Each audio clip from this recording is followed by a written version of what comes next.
بسم الله الرحمن الرحيم. السلام عليكم ورحمة الله وبركاته. مركل يكسو دواد سهن كقصوينك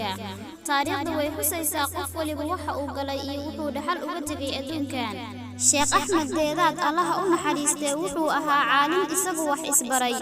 وحو عانكو أها لدودي دبادلياشا إيكو ديمها كالهيستا مركزتنا وكو ليسن جري ويلكيس يوسف ديداد وحو قتل مامي لباحي مسرحا وحو قري إن كبدن لباتن بوك إن بدن أو كمد waxaa loo turjumay luuqado kale Dr. Zakir Naik wuxuu ahaa dhakhtar qaliinka wadnaha oo caan ah wuxuu haystay shaqo fiican laakiin wuu ka tagay wuxuuna ka doortay in uu diinta u adeego dacwada islaamka dadka gaarsiiyo waxa sidaas sabab u ahaa oo dhiirigeliyay aad uu la dhacay markuu arkay oo daawaday Sheekh Ahmed Deedaad maalin Dr. Zakir Naik oo hadlaya wuxuu yiri Ahmed Deedaad ayaa Bombay India noogu yimid anigu waxaan u haysan jiray nin cawaandi ah oo kibir badan sababtoo ah waxa sheekha dabeecad u ahayd in uu si kulkul u hadlo runtana sheego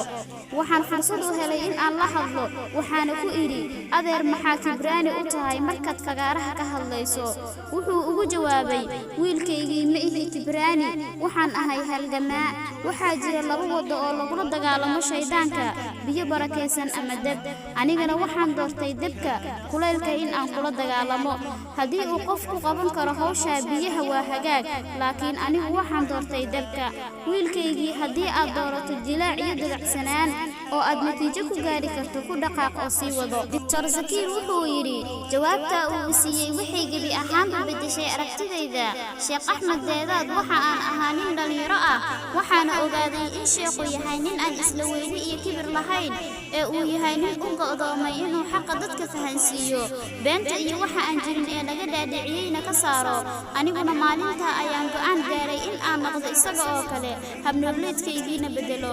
labadooda muxaadarooyinka ay jeediyeen buugta ay qoreen doodaha ay ka qayb galeen xarumaha macahadyada ay aasaaseen dacwada ay dadka gaarsiiyeen safarada ay u galeen diinta darteeda waxay sabab u ahaayeen kumanaan qof oo muslimay diinta islaamkana ku soo biiray allaha u naxariisto Sheekh Ahmed Deedaad jannada hooy allaha uga dhigo maxay tahay cashirka laga qaadan karo inoogu reeb qaybta faalada